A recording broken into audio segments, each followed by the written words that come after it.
Welcome to Luanro City, one of the maps we were able to explore in our preview of the Duskbloods. As you can see, it's very easy to move around this city thanks to the new jumps every character has.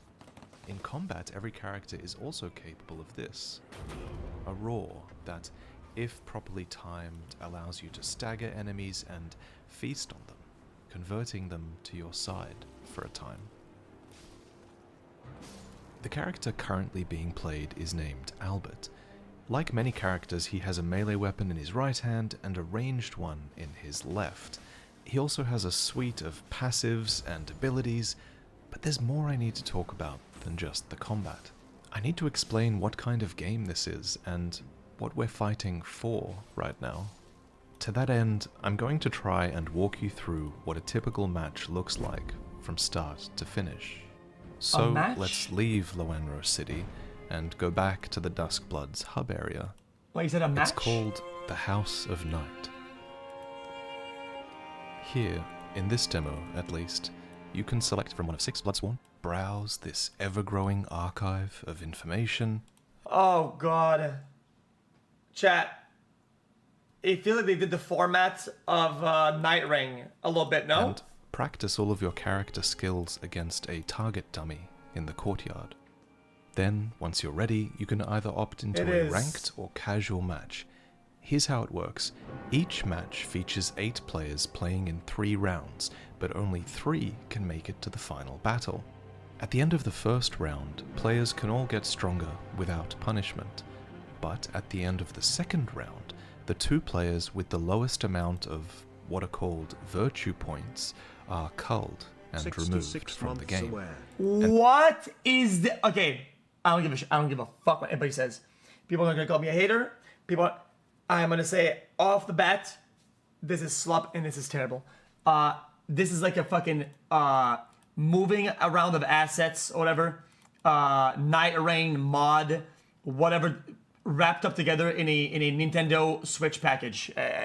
Fuck off. Then at the end of the third round, the 3 lowest scoring players are again culled, leaving only 3 to do battle in the final round, where their health totals are boosted by the amount of virtue points they have.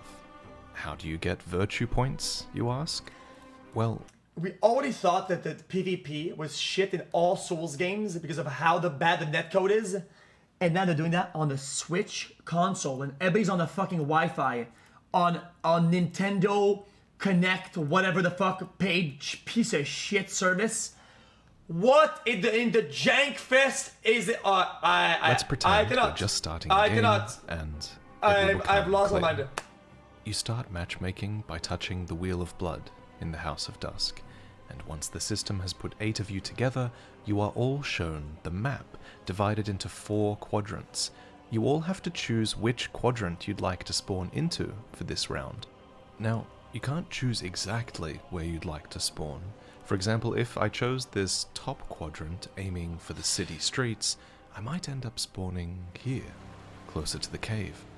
That's what happens to Layla, who has spawned just outside the city streets. This works out perfectly for her though, because do you see those golden spires down in the streets? Those are landmarks you absolutely want to aim for early in the game.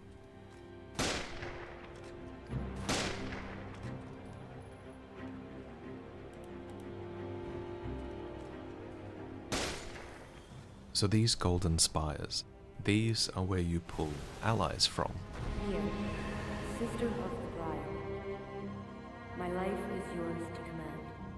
These are like summoned spirits in Elden Ring, except these are fully fledged characters with voice lines and maybe even storylines to go down as well. Oh no. There are 8 allies to be found. They in this might demo, have and a the spirit story. you get is somewhat randomly Cinema. generated, depending on the symbol of the golden spire you pulled them from. To level your allies, you have to find these sites marked on the map. But beware, because if you switch allies, the old one and their levels will be lost, so taking the time to find the ally you like can be a waste of time, and in a game like this, time is everything. luckily, to save you time, Yeah. you can What I find sad is that if they had like a map editors, right, and custom game editors, they could make Elden Ring open to public, and fans would come up with shit like this every fucking 3 days. At high frame rate, high fidelity, at the PC. I mean, it is what it is. Literally, fans would do this shit for free, and it would sell way better than this piece of shit. teleport basically anywhere on the map. But now it's instantly. on a paid internet service on the fucking Switch 2 dog shit, and it's an exclusive. What a joke! As long as what you're an out of combat. absolute. I love what a this slap system. in the face on everybody. I love how this opens up the map in the Duskbloods, because it makes your routing options so much more interesting when you could be anywhere on the map at a moment's notice. This player, for example, has found their way to the sewer. Well, what else is If something you good about the recall, game? It's there is a terrible. purple icon next to the sewer on the map. This which is literally marks a that game type mode of virtue of Elden Ring. called flame virtue can be found here. You can actually see it off to the left ahead of us there. This is a corpse sitting in a chair with a purple aura, and it's one of many in this area, so this area is worth coming to, especially in the early stages of the game, because in my experience, if he hits enemies enough. Speaking of upgrades, here's the Senator, who was my favorite character in the demo. He's hunting a blood sac right now, so that he can upgrade one of his 2 abilities in some way. These abilities are Bloodstake and Saurian form, which you'll see later on. Upgrades to abilities can also be You can found in marked upgrade one of sections of his the map. 2 abilities. In this courtyard below, for example, you can see a red upgrade orb behind these townsfolk. And thanks to Chang's passive ability, she can turn multiple enemies This is to her just a bad side at once. DS1 risk in. Chang's L2 throws rings at opponents swiftly Well, like and I said, it's consistently, an Elden which Ring makes game her mode, a the same way huge Night Ring threat was. at mid-range, And and probably especially still when is, she's really, in but- the air. With this, I've shown you just about everything you could hope to achieve in one round, so let's pretend that round 1 is ending, and round 2 begins now. I think it's a problem when games copy. No, this is not a copy. This is the people that made Elden Ring. Like, it's not a copy or a knockoff. I would have been okay if it was a knockoff. It is literally a game mode of Elden Ring. Like, what? Start of some rounds, a sort of tarot card will be revealed, informing you of some world-altering Yes, I'm event sure. currently taking place. It's In fun this stuff, round, like, yeah, a I mean- Lodomerian Zeppelin will be prowling the skies, and every character will have a transmission box in their inventory with which they can call upon a sea of flame wherever they want. There were 5 events I experienced in this demo. Sometimes a magnetic storm would strike, forcing players to swap places with each other. Sometimes stars would fall from the sky, encouraging players to claim and hold onto them until the end of the round. Sometimes you'd be rewarded for ringing the bell at the top of the clock tower. And I even had one event where bloodsack enemies would spawn all over the place, allowing us to fully upgrade our abilities. These were all so fun to interact with, and they would really change how you moved around the map.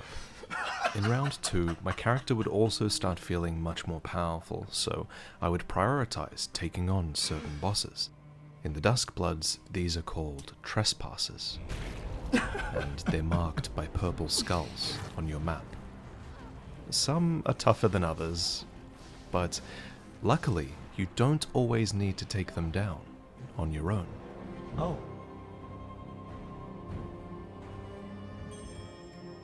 If another player is nearby, they will receive a call for help.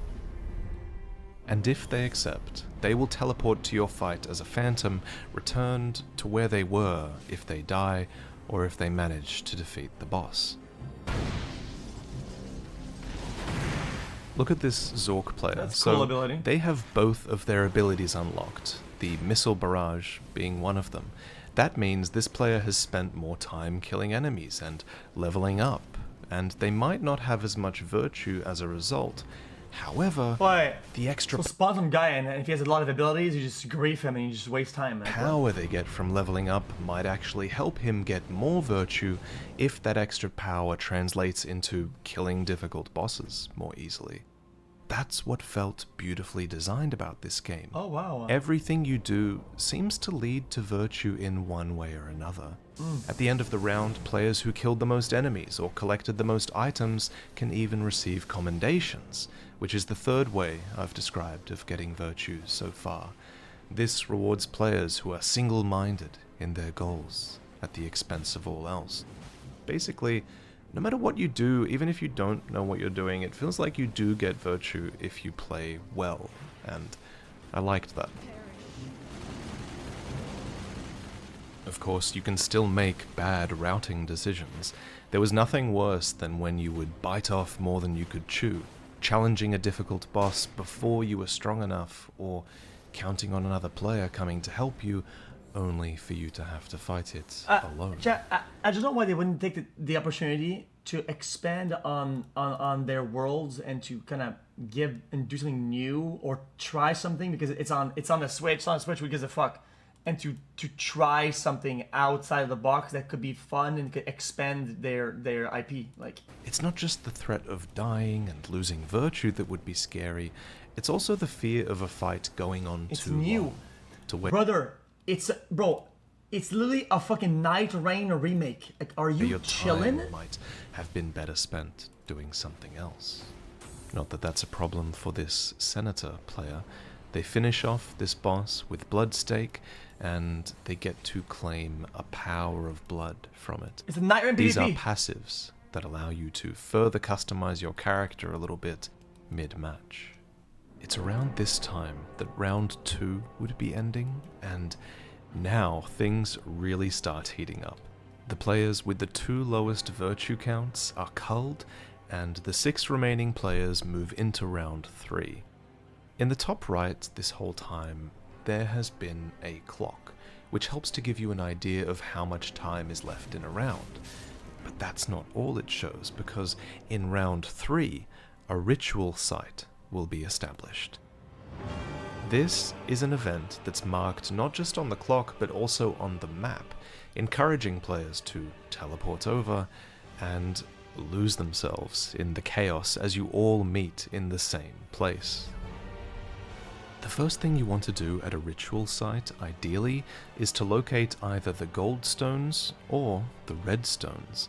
This player has gone straight for the red stones, which, when held, increases the amount of virtue they receive for killing another player at the ritual site.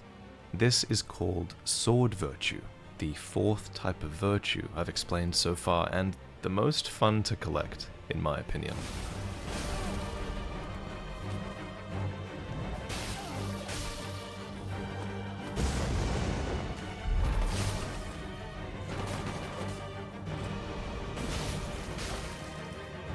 So that part looks kind of fun.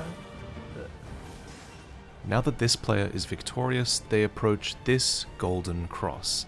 This is a place that you can pledge to for even more virtue, and if you're sneaky enough, you don't even have to fight at all to claim it.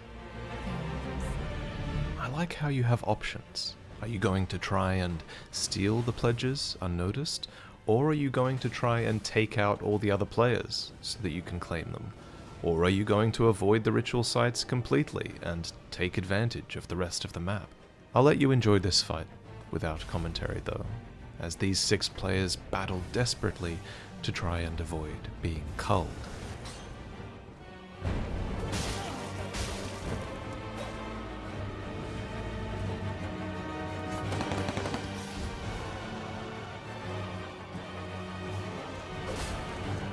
It's like anime or farming battles.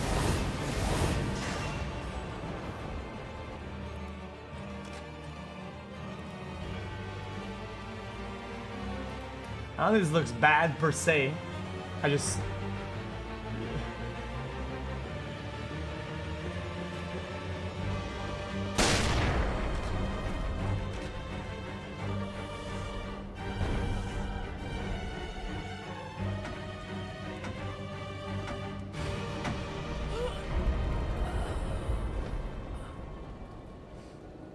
It's hard to explain just how fun this experience is. The game starts out interesting and tense with little skirmishes with other players, but then it builds up to this ritual fight where you all face off against each other, and then culminates in this. Moonblood Bestowal, the final fight where 3 players face off against each other. The moon tears will be mine. Our turn has come. These fights were so hype. Everyone is fully powered up with unique abilities, summons, and even health based on how much virtue they accrued. With 3 players in the arena, there's enough chaos that anything can happen, even to more experienced PvP players. But each player also has 2 lives, which helps to mitigate a bit of the frustration you can feel when you're third-partied by someone else's powerful ability. The dinosaur definitely gave me more wins than I deserved.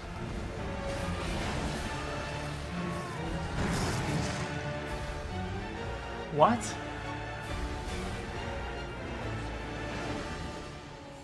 Well, that's so cheese.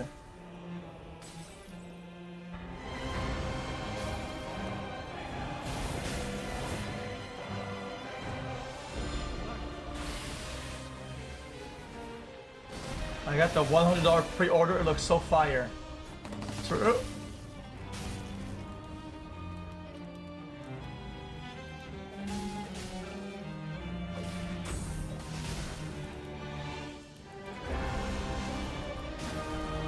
I mean, I don't think it looks bad. I just think that it looks abysmal.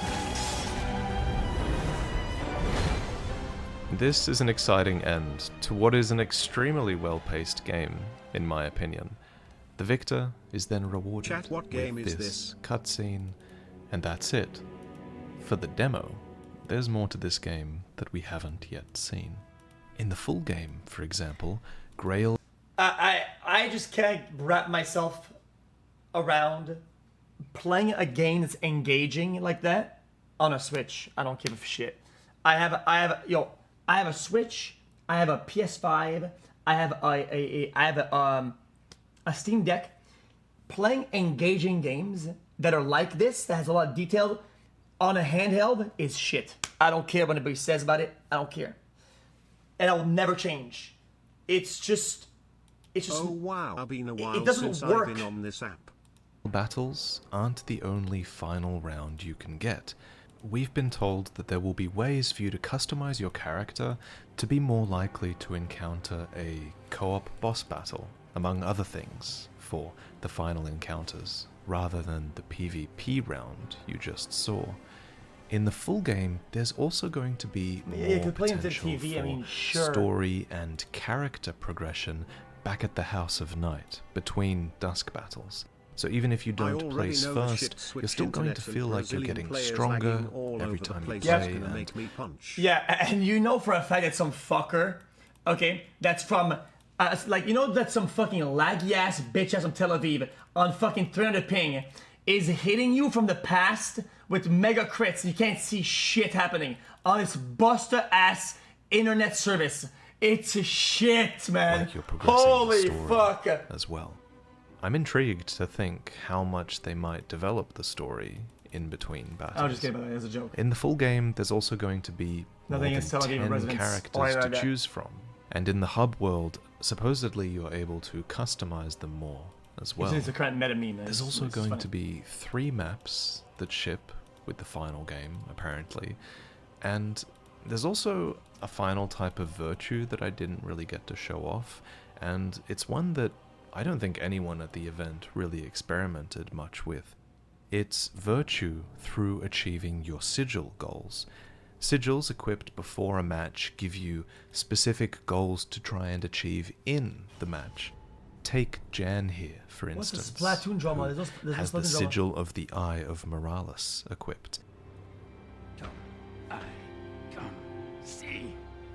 This makes him a hunter in this game, and the sigil will pair you with a heretic to try and take out during the game.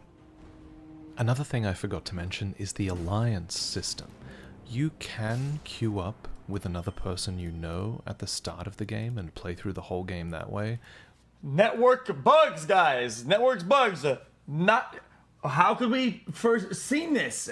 I if mean, you set your parameters the correctly, Nintendo network you can actually ally isn't with other working people with this mid-game fucking who jank you fest. don't know I as am well. colorably You can either do surprised. this by emoting at them basically when you meet them in game, or after you've encountered another player, you can open a menu that will allow you to propose alliances to people that you've met. Under these alliances, It's fine. all I'm just virtue being a is hater. shared between you, It's and possibly you're in good, it till the but end. Well, then you kill it. even if this was a masterpiece, it still wouldn't be a masterpiece because it's on Switch and it runs like shit. It looks pretty fucking bad, like PS2. This would run on PSP. I don't give a fuck. I don't care what anybody says. This runs on a fresh PSP. Each other. I just want to say I feel so privileged to have been able to experience the Duskbloods and to share it with you all. I'd like to give a special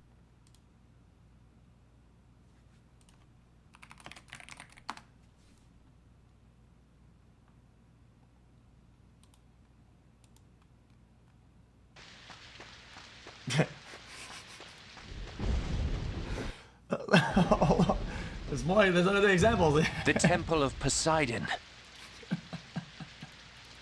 I mean, My lord, the Persians have triggered the temple's defenses. Their work must be undone if we are to return to shore. I mean, chat. I mean.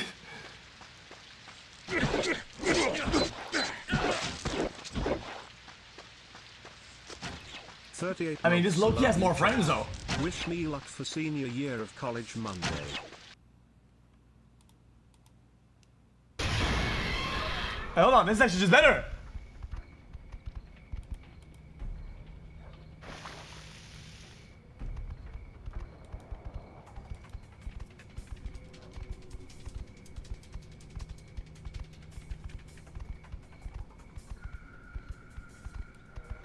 Wait, what? This song? What the fuck?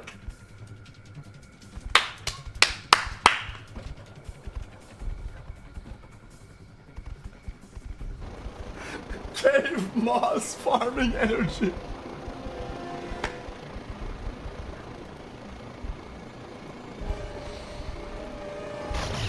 I know you're rounding there, because when has a FromSoft game ever been graphically amazing over being visually appealing? It's their specialty, larp larp saher. Wait, what? Okay. Even though From Software's games aren't always the best looking, in their own eras, they performed well on the graphic side. I mean, Dark Souls 1, Dark Souls 2 looked good in its own era. They look fantastic, still look good. Brother, this looks bad for 2012. It's 14 years later, you fucking bitch ass. Are you stupid? thanks to everyone. This at would look Nintendo bad if it from was 14 years ago. Software who helped to organize this event. It went really smoothly and not at all. No, I know you're trolling now. My life is yours to command. These are like summoned spirits in Elden Ring, except these are fully fledged characters with voice lines and maybe even 34 months aware, storylines to who is go he talking down to? as well. Who? There are 8 allies to be found in this demo, and the spirit you get is someone. I don't care.